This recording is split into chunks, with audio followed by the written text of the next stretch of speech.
as a quicker way to get to the munch. So Emmett, of course, is doing a lot of like underhanded things like ordering from Postmates and some of the other Grubhub and all of the other food delivery places for his food instead of actually cooking it, because people are not too fond of his cooking. But then he finds a way to get Sonny's old place and hook up with a female who's known around town to cook, named Dominique, played by Lala Anthony, and he's able to use the kitchen after hours to make some money. And then later on, he deals with Zeke, played by Lil Rel Howery, Little Rel, and he's able to, who's the actual landlord of Sonny's. And when Sonny has a seemingly stroke, he's able to rent the place and open up his own restaurant, in which he names Smokey. But of course, he has hot, steamy sex with the female who's supposed to be working for him, which we'll see what that turns into be, because he is getting married to Tiffany, who doesn't know that he did that. So there you have that seeming conflict of man versus his nature. So once again, you got the story of Jake, and with the elimination of Reg off the chessboard, Trig, who is his other brother Victor, who comes into the scene, and he wants custody of his younger brother. But the only obstacle is that Otis Perry has taken custody of the brother, because he's hoping to make him a protege and actually raise him up the right way, because Reg was too ambitious. Reg wanted to do things his way, but he felt as though he probably could raise Jake in a way, showing him the actual ropes and,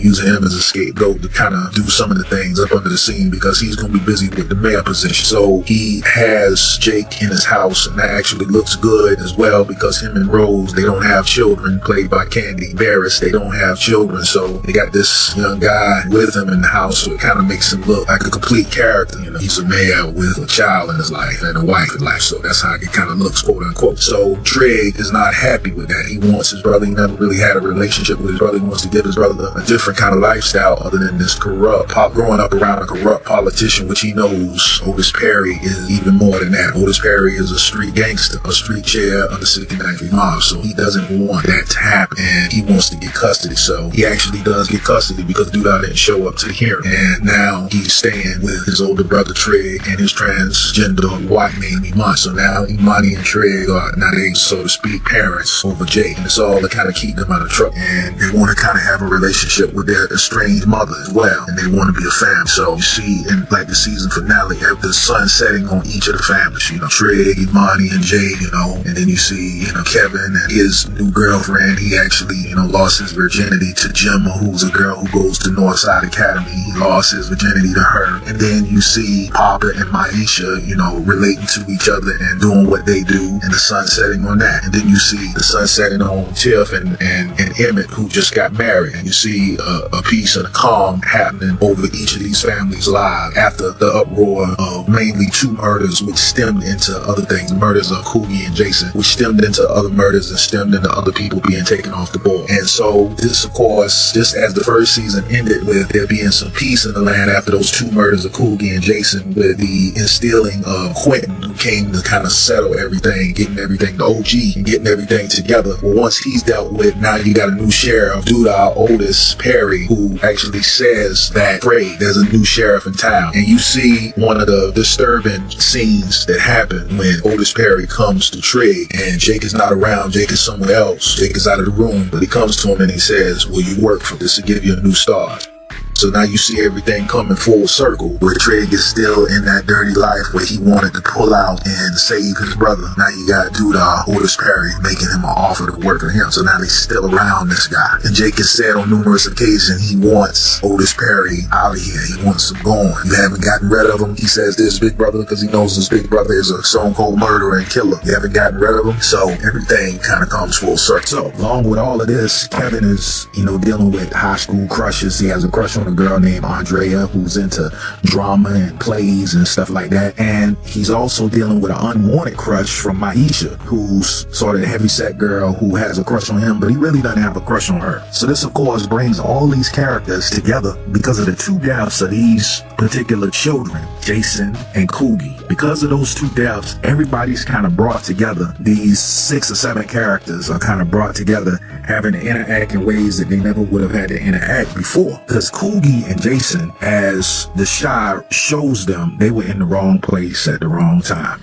And just because of that, these two children being in the wrong place at the wrong time all of these characters cross each other's path in some way, with the epicenter being Coogie and Jason's murder. So then you have Brandon and Jerica, black love. You have them interacting together. They both work. Brandon's a chef. She's taking over her father and mother's real estate business, and they live together, and they're basically trying to get it together. They're trying to have a good relationship. So yeah, Brandon, basically a working guy. He's a chef. He's not about that street life. He interacts with people in the street because he grew up with them, but he doesn't get too close where he gets dragged in. And he's basically just a working guy. And Jerica, she doesn't want him to be that anyway, that street thug. She wants him to be somebody upstanding that she can introduce to her parents, and that's who she wants. She wants him, so she places pressure on him to be that. Of course, Laverne, his mother, was not really around. She did the best she could as a single mother, but she had like a little, the show kind of implicates that she had some struggles in the street herself, and she wasn't always there to kind of watch over Brandon or Coogie. So Brandon had to kind of step into that role of being, the guidance to Coogie, who of course was shot. And, so it affects Brandon a lot when, Coogie dies. He's trying to deal with it, but he's also trying to deal with the state of being a good boyfriend to Jerica. This is Chicago, of course, where, silly things happen, people in the wrong place at the wrong time. There's a possibility he could get shot at any time. If there's some get back, it's Chicago. And so, Brandon has to deal with being pretty much trying to walk the good path with all of these pressures around him in Chicago. So Jake, Papa, and Kevin, these three kids, they're all different, brought together again by the death of Coogie, which was brought about by the death of Jason, two children in the wrong place at the wrong time. Kevin, of course, is introduced to street violence and, knowing how to really carry himself on the streets after seeing something like that. But he's not trying to go that route. Then you have Jake, though. Jake is at first not trying to go that route, but he sees his brother. He's around his brother, who is actually in that life, working for one of the top gangsters in the city, via Quentin, who was the OG gangster who passed it down to Trice. Now he's working, he's a foot soldier for Trice. And Jake sees this, and after a while he just kind of takes to it, like a bird to the air, and then you have Papa, who is raised in a religious environment, raised up under his dad, and he's not, by some of the conversations that these three children have, he's not uncomfortable being who he is. He's always that character. While they're all fighting, he's saying, come together. You guys need Jesus, come together. And he's that, it's not watered down. Some of the conversations that they have is like almost the three children, these are adults' comments that they're making, you guys need to hug it out, so it's a maturity there, especially coming from Papa, who's like the sidekick, but the weird kid, he's the one that wants to dress up in the play, and he's bringing his friends. He said, listen, you need outlets, and he has this adult type mindset that he's bringing to the other two kids. Kevin, who is a little bit more, he's a little bit more into listening to what Papa's saying, but then you have Jake on the other side, who's like, listen, man, I'm gonna just follow my family business, what my family's doing. My family into selling dope and being in the streets, so I'm gonna just go this route, and there's no shame in it. So then you have Quentin, the OG gangster, who was actually in charge of the hood before he left for Cuba. See how Quentin, the OG gangster, he comes in town. He's the brother of Sonny, who owns a local barbecue pit. He bumps into Emmett, who is the neighborhood sneaker collector. He's a sneakerhead. He places a lot of attention on sneakers, but he's sort of like a deadbeat dad who Quentin, when he has a conversation with him, because Emmett works at Sonny's barbecue pit, his brother's barbecue pit, he has a conversation with him, and he, basically talks about how you need to, get your stuff together, and you don't need to be a deadbeat. And, you see that a bit of that fatherly figure there, even though there's this looming, persona on Quentin of he's a horrible gangster. But you kind of don't want to believe that based on some of the things you hear him say to Emmett, to kind of get Emmett out of, that deadbeat state. So you kind of get pro Quentin. And you really don't want to believe he's the gangster that they say that Sonny says he is. Leave him alone, you see Sonny say to Emmett, because Emmett was ready to ask him for some money or ask him for a deal, help him out. But Sonny said, listen, you don't want his money. You don't want to mess with him. That brings us to Miss Ethel, who is Ronnie's grandmother. She took care of him from a little child. She loves Ronnie. She raised him. So then you see the interaction of races in Chicago, where you have all different types of races, Asian, Arabs. You see Emmett, who's the local sneakerhead, and he sells sneakers and he has a bit of a hustle with it. He still can't get it together because he's not able to make the money that he wants. So he goes to the local corner store, who's owned by Arabs, Amir and Abid. He asks them for a job, and they at first say, can't afford you, and they say some disparaging things to him. And of course, he calls them racist, and you see a bit of the comedy in it. Emmett is the character that's a bit of a comic relief in the show. Then you got Maisha, who has a crush on Kevin, and Kevin's sort of rejecting her.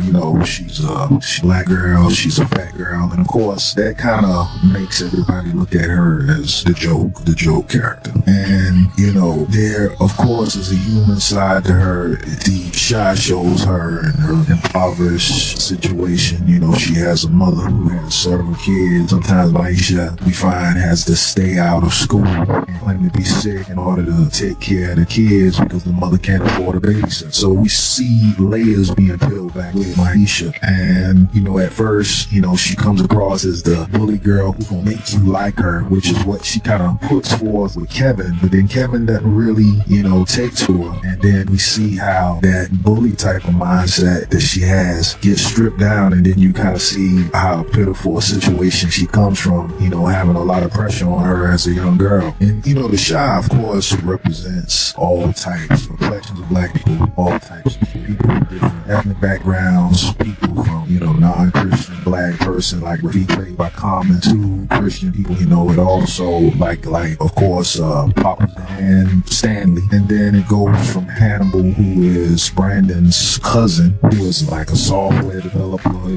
He knows things. He's an investor. You got Hannibal, Brandon, they kind of big, the muscular and short guys. And then you got Miss Ethel, who's older, and then you got Laverne, who's in shape and young. You got Jada, who's in shape, a little bit older. You got people from all walks of life, Shy. You got people who are queer, like Kevin's mother and her girlfriend. You got people who are straight, like Brandon and Jerica. You got people from all walks of life. These characters are from all walks of life in the Shy. And then you find that they're not excluded or just put in there for representation. You find that they all have complex lives. And these lives are shown on screen. They don't get small roles. They don't exist in small ways. Everybody exists in a large way. They spend a lot of time showing, that these people don't just have minor roles, but they have major roles in the development of the Shy story. Everybody's represented. And it's true, everybody exists. These people exist. So no one has like small role or minor roles. Everybody has sort of a major role. They take time to kind of explain everybody's situation to the point that each of these characters could have like a spin-off show because they all dealing with issues in their lives, all brought about by the epicenter of Kuwait murder and the way each person has all of each one of these murders, which were simply two children wrong. So of course, women in the first season and the second season, we find that their mothers,